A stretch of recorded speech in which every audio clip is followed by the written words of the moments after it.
Welcome to True Roots, Stories That Shape the Narrative. I am so pleased today to have as our guest award-winning writer David Rabin.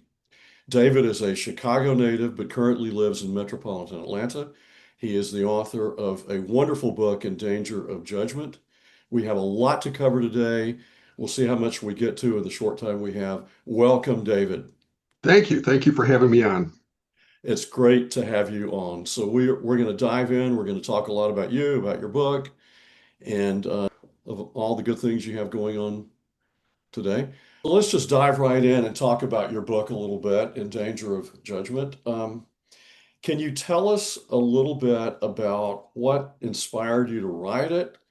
Was it a character? Was it a what if that you were noodling in your mind, trying to figure out what to do with, or was it an event that sparked your interest? It all started with a character. Okay. And the odd thing about it was I wasn't even thinking about writing a book when I started thinking about this character. I had never planned on writing a novel. I knew nothing about writing novels. Um, I started thinking about a character. This was in the early 1990s. And I don't really know why I started thinking about him, but it was just sort of something to occupy my mind during idle moments. And I was having fun creating various characteristics for this person. And at some point along the way, I thought, I wonder if I could write a book around this character. And I thought, well, if I'm going to write a book around him, then I need to have other characters who complement him.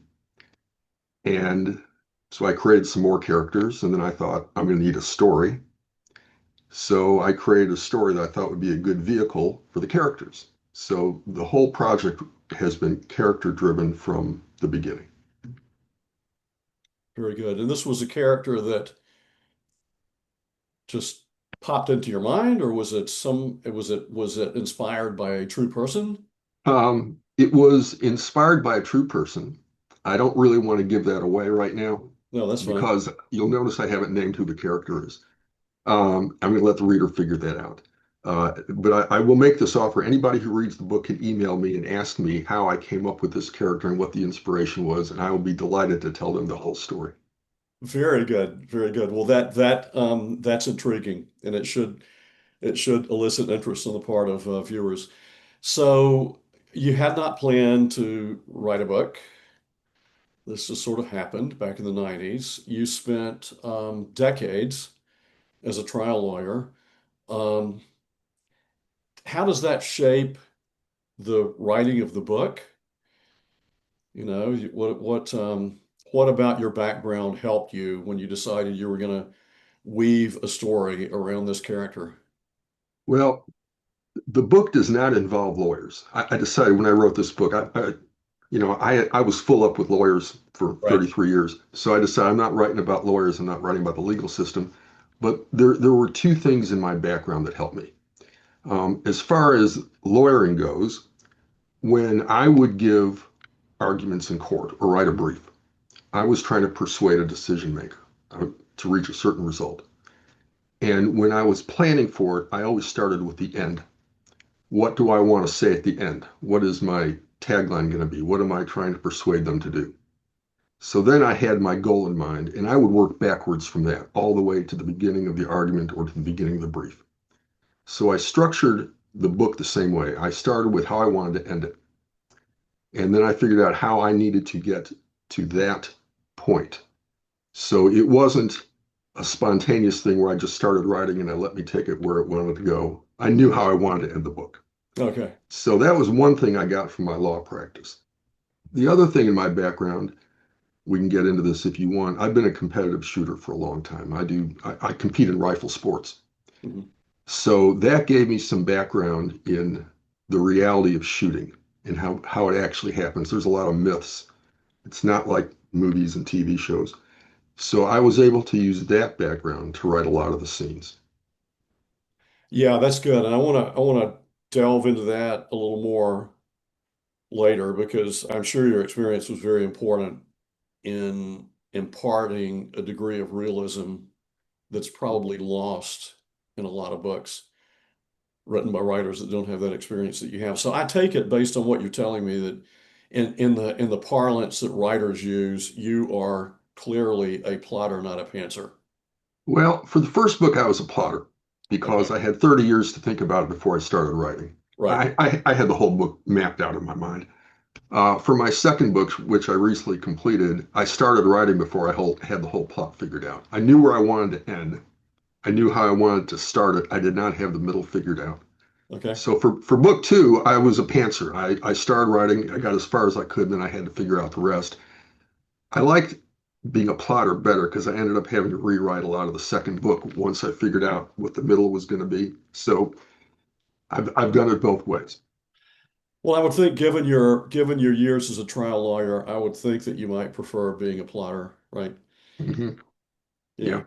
Yeah, no, no, that makes sense. So if you met somebody, let's say over, I don't know whether you drink, but over a beer in a bar, and you had just a few minutes to tell them what the book is about, what would your pitch be? Well, I try to do it in less than a minute if I could. Okay. I have, everybody's got their elevator pitch and their back cover blurb and all those things. I'll give it to you as concisely as I can. I'm going to pretend we're taking an elevator ride about 30 floors and see if I can get it done.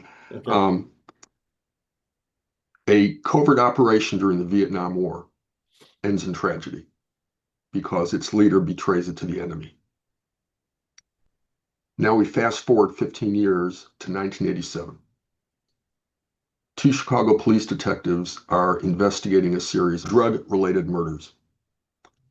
Their only lead is a mercenary who also happens to be the same guy who betrayed that team in Vietnam.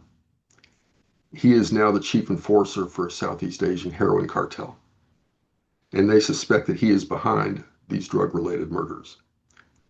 In fact, he is trying to eliminate the reigning cartel and seize control of Chicago's heroin trade.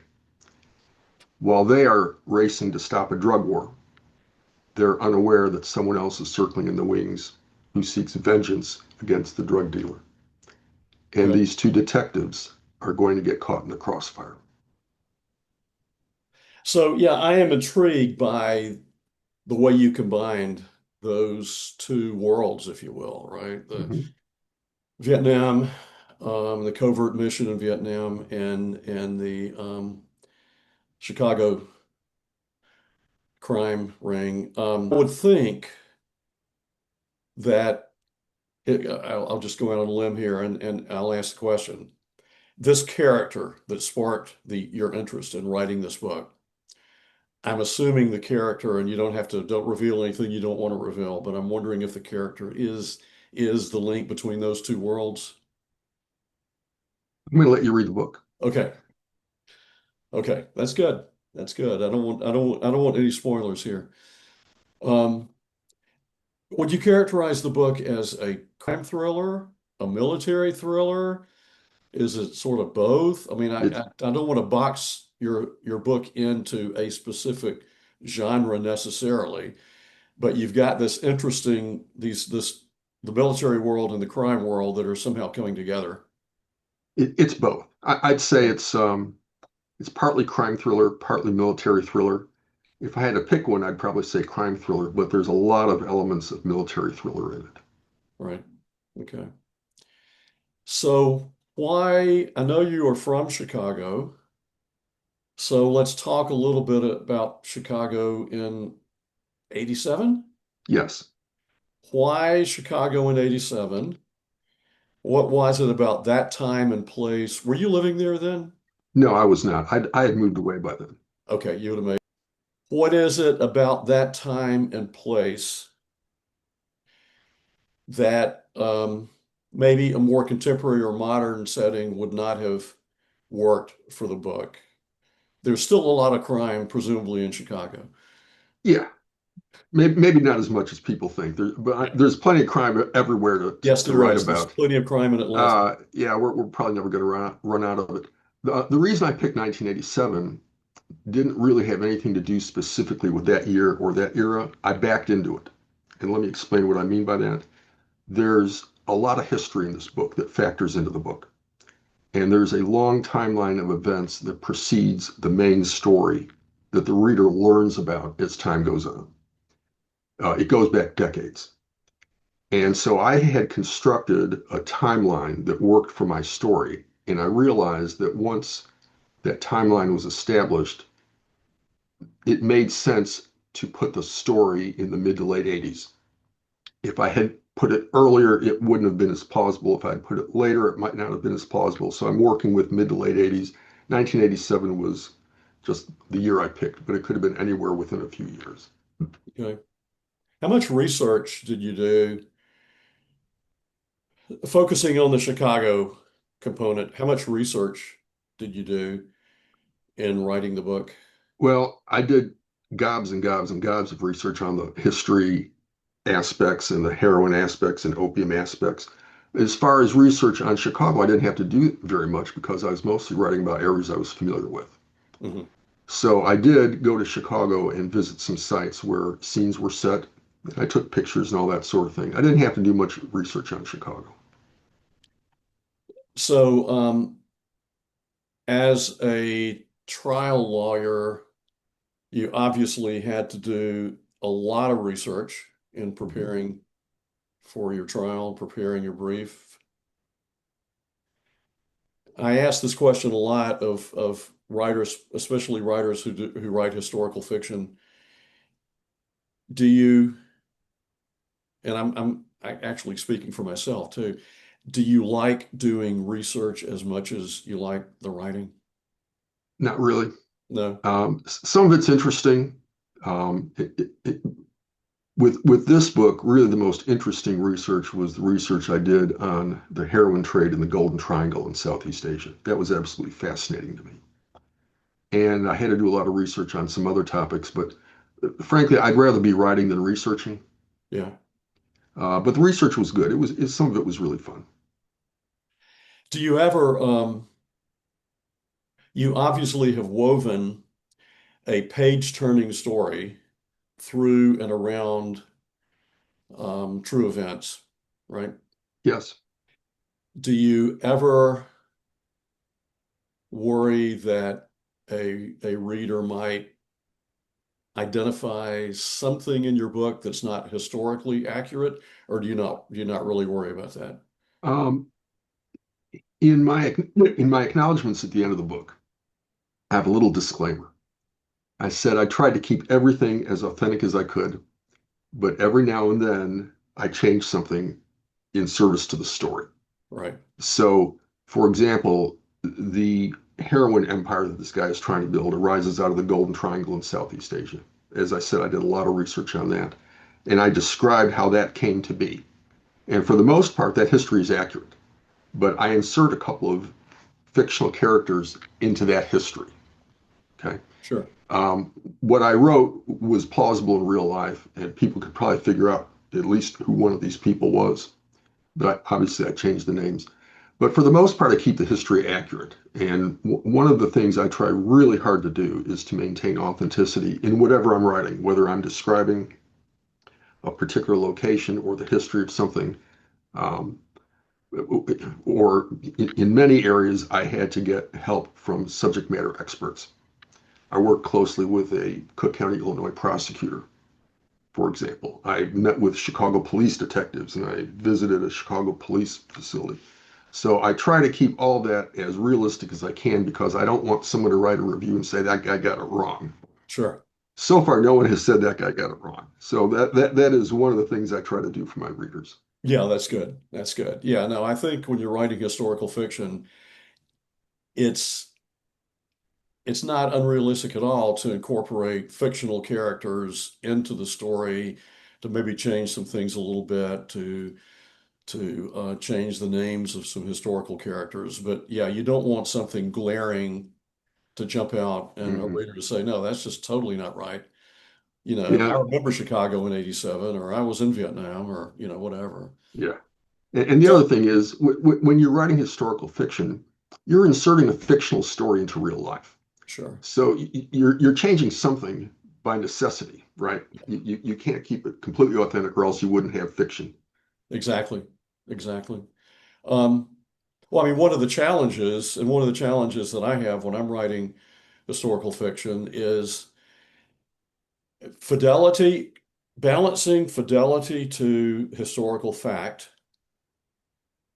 with the need to make sure that those historical facts don't get in the way of your story, if that makes sense. It makes perfect sense. Yeah. And finding that balance is really, really important. So when you were doing the research into the heroin trade, for example, and you said you were really intrigued by that and you learned some things, was there any particular thing that just really, really surprised you? Um, there were several things that surprised me. That I'd say probably the biggest surprise. If you're familiar with the area, the Golden Triangle is an area basically at the intersection of Burma, Thailand, and Laos. And for many years, I don't know how active it is today, but for many years, it was the primary source of opium and heroin in the world.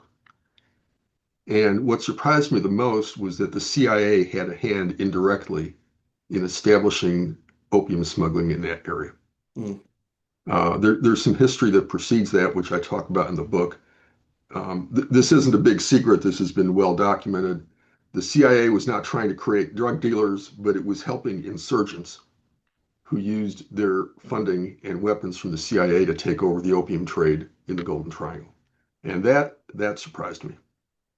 Well, it's interesting. I don't want to get too political, but the CIA seems to have a history of getting involved in things that would surprise us and that often result in unintended consequences, Yeah, and there were some unintended consequences here. Their motives were pure, right? but it just did not turn out very well. Yeah.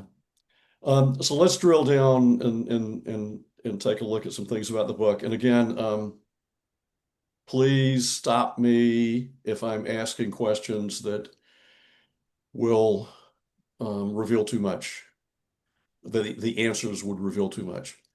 So you've got a couple of detectives, a Marcel DeSantis, I think that's right, Yes, and Bernie Bernardelli. Bernie Bernardelli.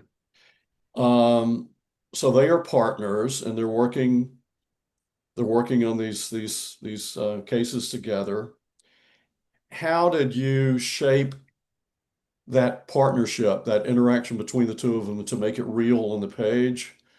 Did you have some maybe some experience interacting with detective duos in real life? How did you pull that together to make it work?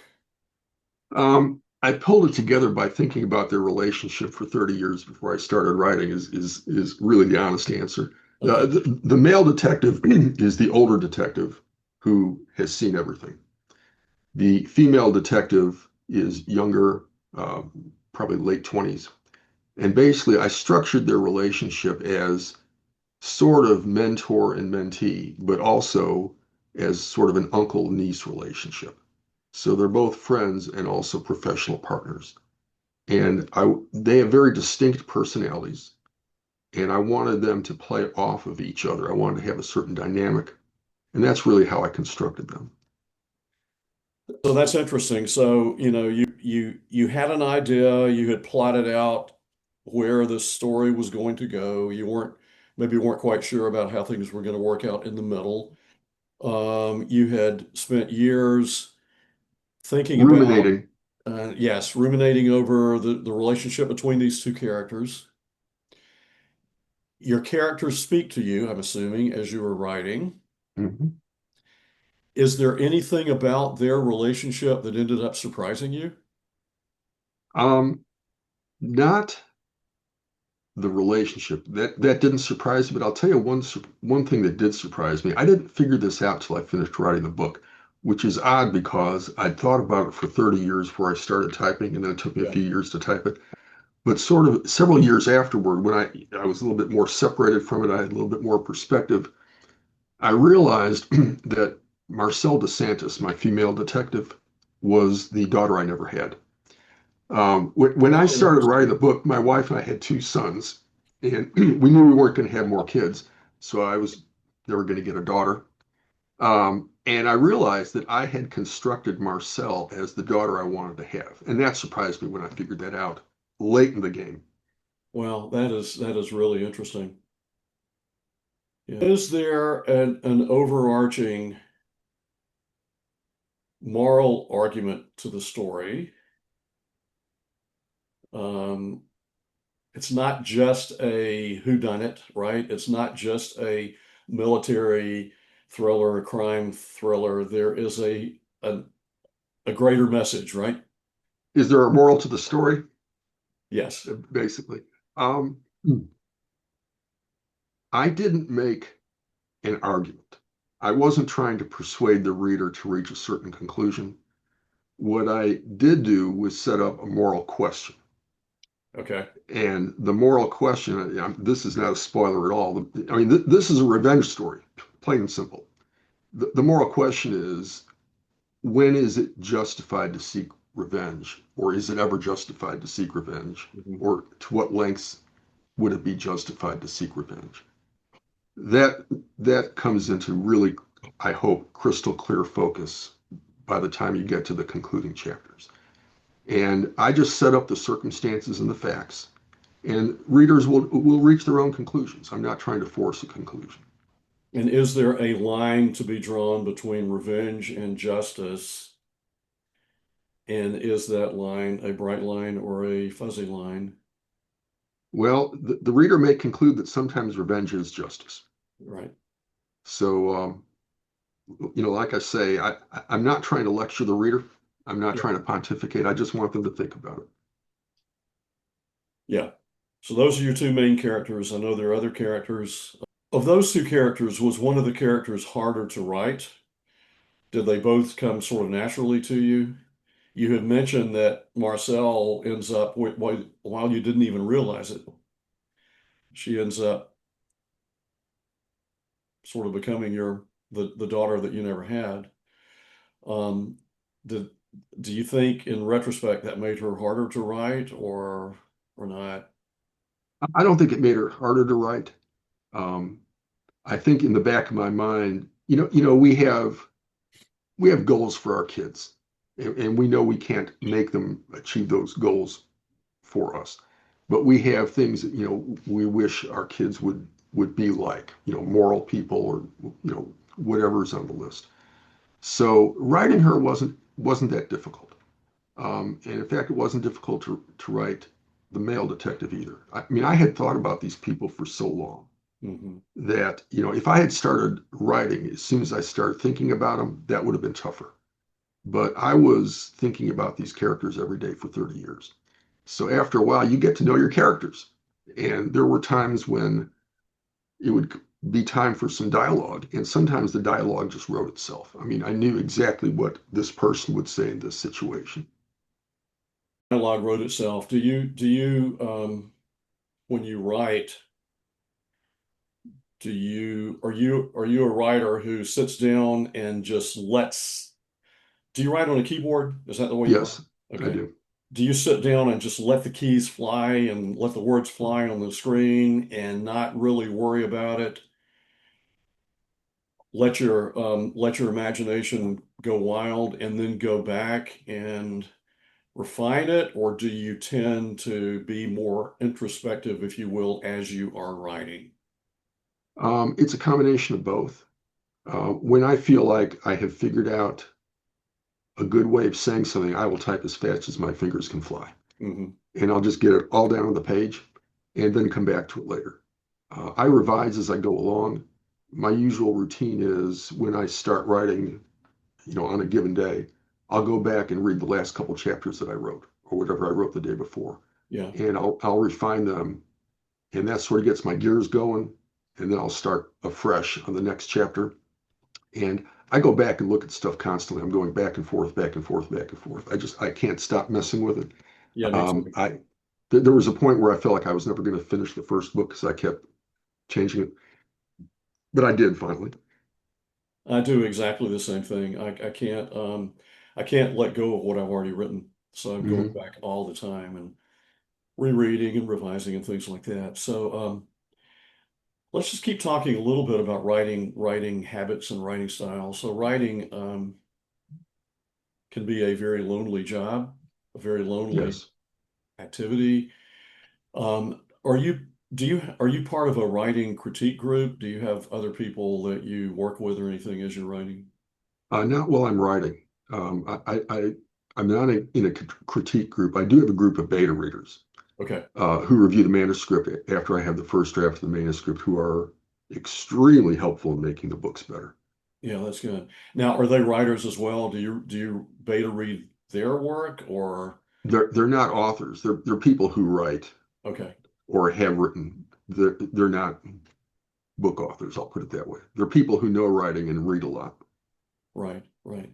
Do you have a do you have a particular writing routine in terms of when you write, where you write, the environment around you when you're writing? I am completely undisciplined. Sorry to say, I'm not doing it for a living, so I don't have to be Yeah, disciplined. After I retired, I told myself I didn't want another job, so I don't want writing to be my job.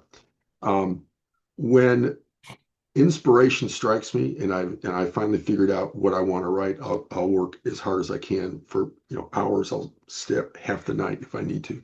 yeah, But I don't write every day. I have other things I want to do. Excuse me. I mentioned I'm a competitive rifle shooter. That takes up a lot of time, sure. especially during the warm weather months. I'm shooting at a lot of matches and I'm practicing. So, I'm trying to reconcile those two lives. Yeah. Um, yeah, it's so interesting. I used to be disciplined. I would get up. I'm a morning person. I would get up at like 4:30 in the morning when everybody else was asleep, and usually my dog would be by my side, and I would write every day. I don't do that anymore. I'm undisciplined as well. When it strikes me, I write, and I might write late into the night. If it doesn't strike me, I don't. I'll go a couple of Mhm. days without writing. Okay, I'm going to ask you a really off the wall question that I had not intended to be part of this interview, but I feel compelled to ask. Go for it. I am a member of a writing critique group, and one of my writing critique group members is a rabid Chicago Cubs fan. I Hmm. am looking behind you and I see a Chicago Cubs something. I'm assuming, based upon the fact that you have that on your shelf, you are also a rabid, not maybe not rabid, but a big Chicago Cubs fan. I, I am a big Chicago Cubs fan. No offense to the Sox fans out there. I've never had a problem with the White Sox, okay? I grew up 2 blocks from Wrigley Field. I could Okay. hear the crowd cheer when a home run was hit. So the Cubs factored heavily into my childhood. Yeah. Yeah. Do you envision the Cubs factoring heavily into any of your writing? The Cubs factor a tiny bit in the third chapter of my book. Okay. One of my detectives is canvassing the neighborhood, and they talk about the Cubs being there. But you Uh, don't envision writing, do you envision writing anything that would play where the Cubs would play a more prominent role, maybe a baseball story or anything like that? no, I have a story mapped out for 3 books actually. Okay. Okay. In Danger of Judgment is the first one. I've completed the second one, and I'm about to start writing the third one. And I've had the whole story in mind forever, basically. Yeah. So I've got that pretty mapped out. Sorry to say the Cubs won't be in it, but the White Sox won't be in it either, so nobody's going to be offended. Okay. Yeah, I was a little personal aside. I was sitting in a bar right across the street from Wrigley Field when they were putting the lights in. Uh, 1988? Yes, and that was a big deal, right? It was very controversial. A lot of people were very unhappy about that. Yeah. Yeah, I would have been unhappy about it too if I'd still lived there. I mean, the lights are bright. I probably would have seen them from the apartment where I live. And it's a residential neighborhood. There's really not much. The commercial stuff is interspersed with the residential stuff. And so, it would bring a lot of traffic and you'd have bright lights. But the other thing is, part of the charm of Wrigley Field was that they didn't have night games. It was always played in the daylight. exactly. And, I used to go to tons of Cub games when I was growing up. I would actually work for the grounds crew after the game and I'd get a pass to the next game. So I could go to a lot of baseball games that way. And that was a big part of my childhood, was going to day games in Wrigley Field. I will tell you that my writing critique group member fellow member and friend who lives in Blue Ridge, by the way, and he's a wonderful writer. I have a feeling that you and he would love talking sometime about I like to meet them. Cubs baseball. Yeah. Hmm. Um, okay, back to the task at hand here. So you said at the outset of our discussion that this, you did not want, at least directly, you did not want your legal background in the courtroom experience to become a part of this story, right? Right. But but there are, I would think there are, and we touched on this a little bit, there are aspects of your courtroom life that impact your storytelling, strategy, persuasion, the ability to read people, how to use understand evidence and parse through evidence. Um, I would think all of those things to one degree or another impact your writing, right? It did. And one of the things I learned as a trial lawyer, whether I was writing a brief or making a closing argument to a jury or arguing to a judge, I had to make my point quickly. People don't want to hear you drone on and on. Yeah, So whether I was writing the novel or making an argument in court, I get to the point quickly. I don't have any fluff in the book. I don't have long descriptions that don't advance the plot. I know the reader wants things to move along, just like a judge wants things to move along. And so I try to move it along pretty quickly. I make sure I cover all the important points and don't put anything in that's going to interrupt the flow of it. yeah, yeah, that's good. So let's talk about, you touched on your competitive shooting um, avocation, I guess we would call it, right? Mhm. Um, you have a high master classification. I'll be the first to admit I don't know exactly what that means. Um, in certain shooting sports, there's a sanctioning organization that classifies you based on the scores you're shooting. It's like in tennis, you can be classified at certain levels, and you have to earn your way through the classifications by shooting certain average scores. They look at your score averages over a certain period of time, and I have two high master classifications in high power rifle, which is where I'm shooting at 600 yards, and I had to progress through five classifications until I got to high master. Do you um do you shoot regularly, like every week or every day or Sometimes every day. Really, it depends on the time of year and what I have going on. Not so much in the winter when it's cold, because I'm shooting outdoors. But I would say from the match season is approximately March through October with a little bit in November and December. So depending on what matches are coming up, I may be out there more because I need to practice for them. But it wouldn't be unusual for me to be out there three times a week, four times a week sometimes, and then other times I may go a couple of months without doing very much. yeah. Okay, so I'm going to ask you a question that may be unfair, especially given that this is a writer interview, but I'm just going to go ahead and ask it at the risk of getting too binary. Which do you like more, shooting or writing? Shooting. Okay. Yeah. I mean, I don't shoot. I mean, I have in the past, but I talk to people who do shoot and they often tell me the same thing, that it's an exhilarating experience, and of everything they do, it's probably the most rewarding. It's hard. It's Yeah. hard to do. Writing's hard to do. They're both hard to do. I am more naturally predisposed to writing than I am to shooting, though. So shooting is a much bigger challenge for me. I was not born with any shooting ability. So whatever I've been able to do was because I worked hard at it. But I've been shooting for a long time, and I tried to get some of that into the book so that people could see an authentic description of shooting that they may not get in movies. Yeah, so that's the next thing I wanted to touch on. So you're your experience shooting gives you the ability to make the action scenes feel very real, whereas they can often feel fake. Even to a novice like me, they can seem fake. But you're able to make them seem very real because of your experience, I would think. Well, I wrote them authentically. I was going to show exactly how it's done and what a shooter thinks about when they're lining up a long distance shot. Mhm. Um, I hope that readers will find it realistic because it is realistic. If people are experienced with shooting, I think they'll know it's realistic. If people have only watched it in movies or television shows, they may wonder. But I can assure anyone out there who reads the book that the shooting scenes are the way it would actually happen. Can you identify examples in prose or on film of things that were just not right, that missed the mark, if you will?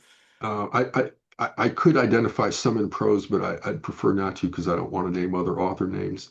Okay. I will say that I I may be have, one of them, by the way. So, although there are not a lot of shooting scenes in my books, but um, I, I'll say it this way. I have offered to many authors, and I will offer to you and really anybody else who wants to take me up on it. If somebody is writing a shooting scene or a gun scene yeah, and they're not familiar with it, I will be glad to help them. I wouldn't charge for this. It's just something, it would be fun for me to do. It would be an honor for me to help somebody else, but I will help them make it authentic because gun people are merciless if you write something about guns that's not authentic. They will rake yeah, you over the coals. yeah. And you do not want that to happen. So I will help you avoid getting raked over the coals. As far as movies go, you know, there, I could talk for the next half hour about unrealistic things in movies. The main thing though is they make it look easier than it is. It's not that easy. Hmm. It's not that easy to take a precision shot. Yeah. I've been doing this for well over 30 years, competing for 25 years. I can tell you it's not as easy as they often make it look in movies. Some of them are authentic, some of them are not.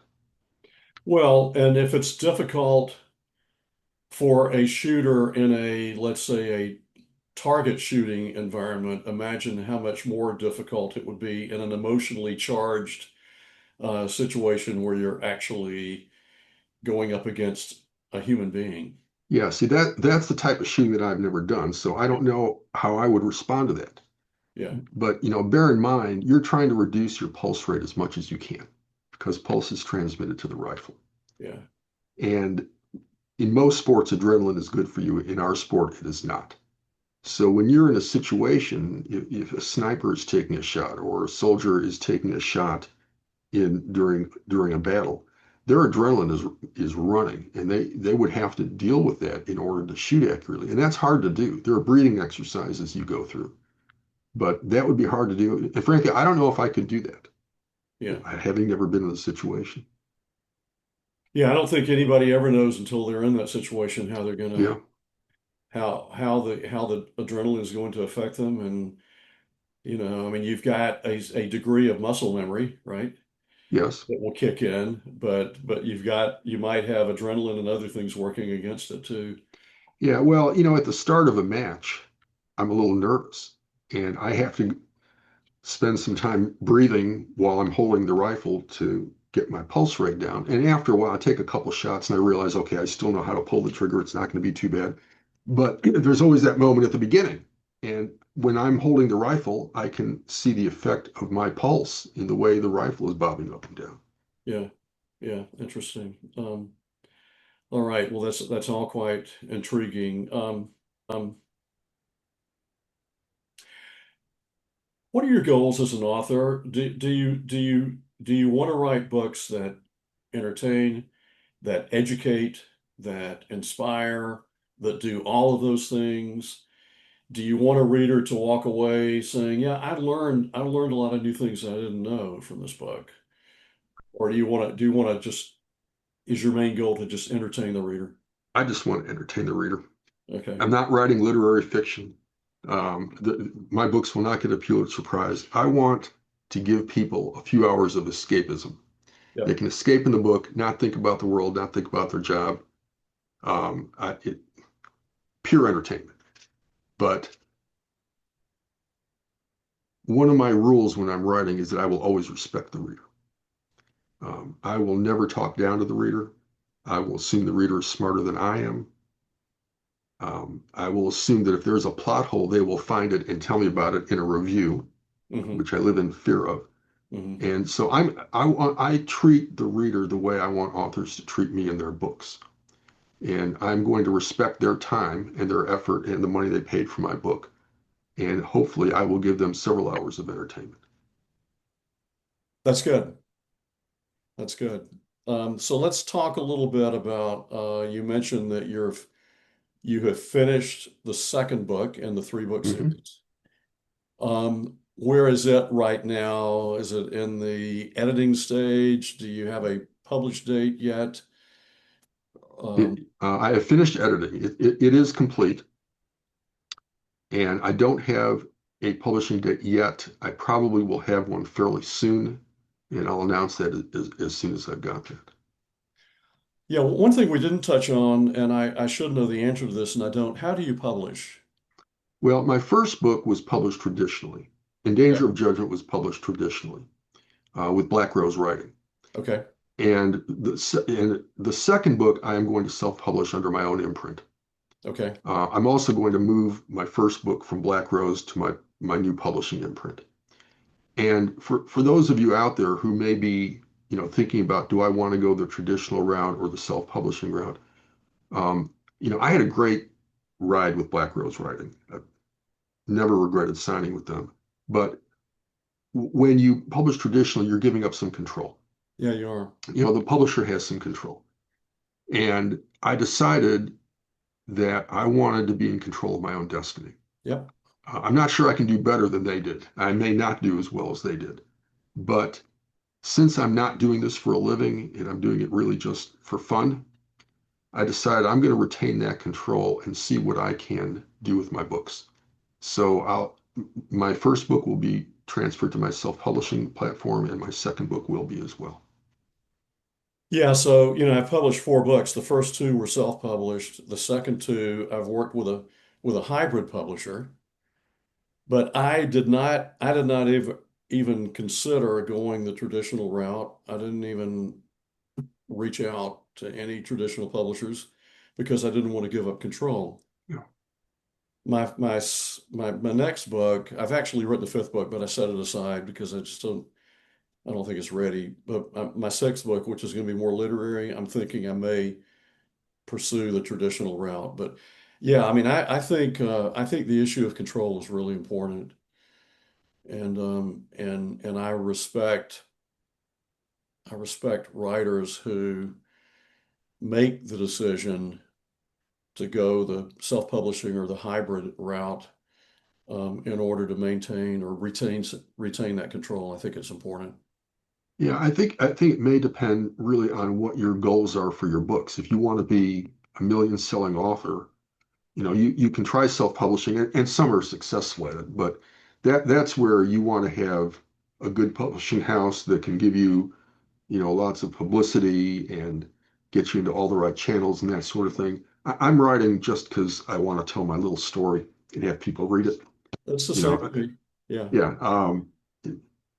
How many copies I sell doesn't matter to me as much as having people read it and say, "I liked your book." Then exactly. that's my payoff.